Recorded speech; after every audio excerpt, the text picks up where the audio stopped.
This is Donny Jackson, editor of IWCE's Urgent Communications, and today we're in IWCE 2023 in Las Vegas, and I'm at the Etherstack booth, and I'm speaking with Jacob Wagner of Etherstack on my left, and Alex Chen of Samsung on my right. Thanks for taking the time to speak with us, guys. Thank you. So, interoperability is a huge deal for all the different people in this industry, and within the mission critical push-to-talk MCX standard,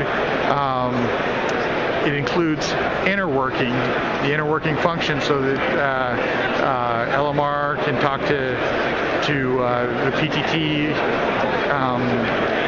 MCPTX users, and you guys actually have collaborated and created something that works, huh? Correct. Yes. All right. Well, so I see a diagram over here.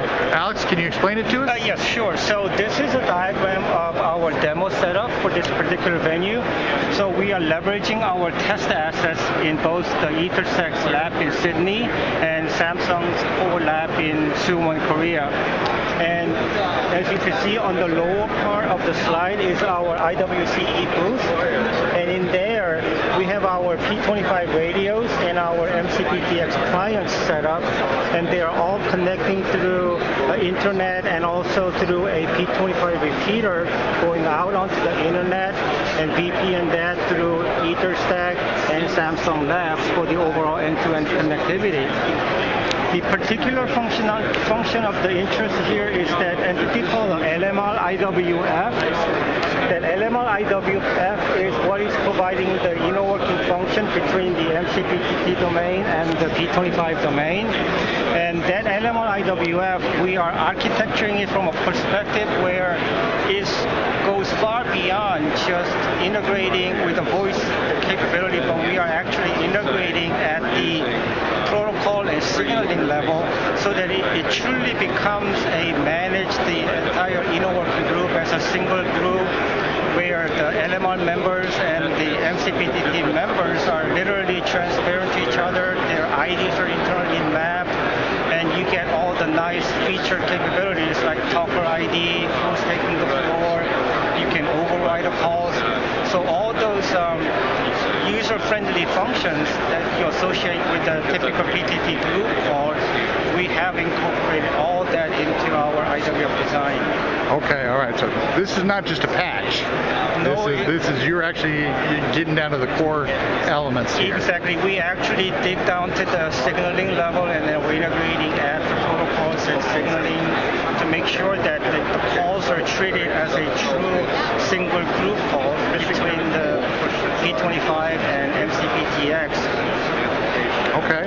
Well, now Etherstack, you guys have all kinds of experience with all sorts of different bridges and patches and things like that. What is the difference in your mind having something that's actually part of the MCX standard?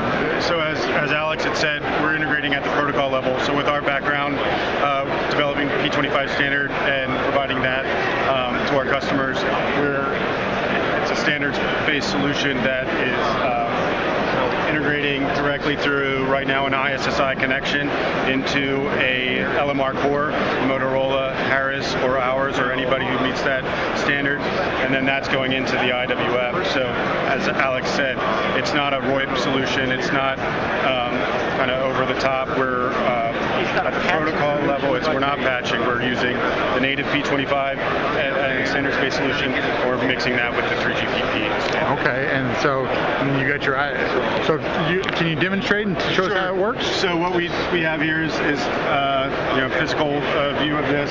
So I have a P25 radio. It can be any manufacturer that meets the P25 Common Air Interface. Right. I have a conventional site over here on the other side of the booth with our GoBox solution. So I will key up a call. It will travel from here to Sydney, Australia, to the Suwon lab at the IWF, and then back here to Alex's MCPTX app. Okay. All right. So here I would do a call. Okay. Radio check for urgent communications. How do you copy?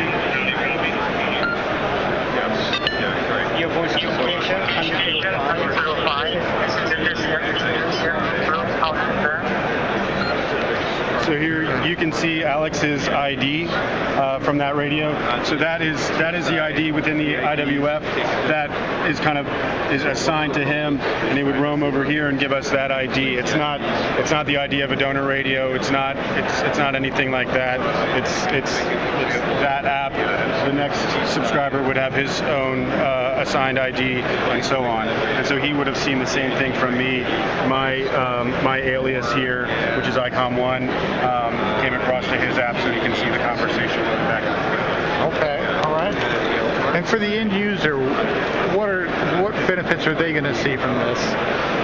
So I think the real benefit is that because they are treated as a single group members, that LMR users and MCPTT users, they are not noticing the difference. They're just talking to another public safety agencies. That I think that's the nice thing about it. And you also get a lot of a feature parity between the LMR and the MCPTT, such as the talker ID that we just explained to you.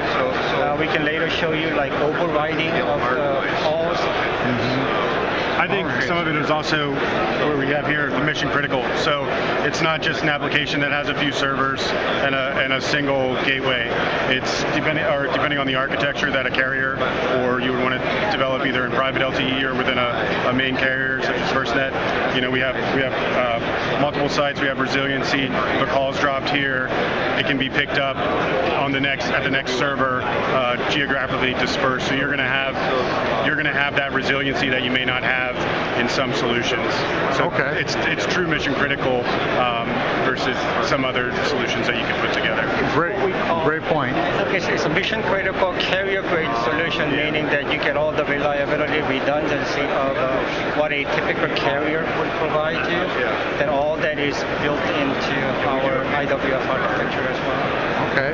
Well, so how difficult is it for a carrier to actually implement this?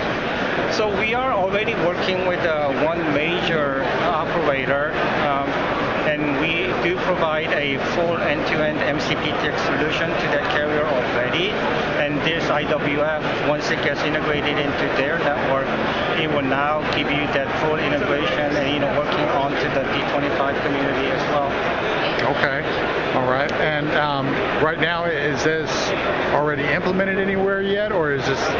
I mean, I know that it's pretty new, isn't it? It is new, but we are near the end of our development process, so we are close to getting commercial. As now, you got to work out the business side and the marketing side of the solution. But in terms of technology, we feel that it is pretty close to the prime time, the general availability status in the next maybe 6 months to a year.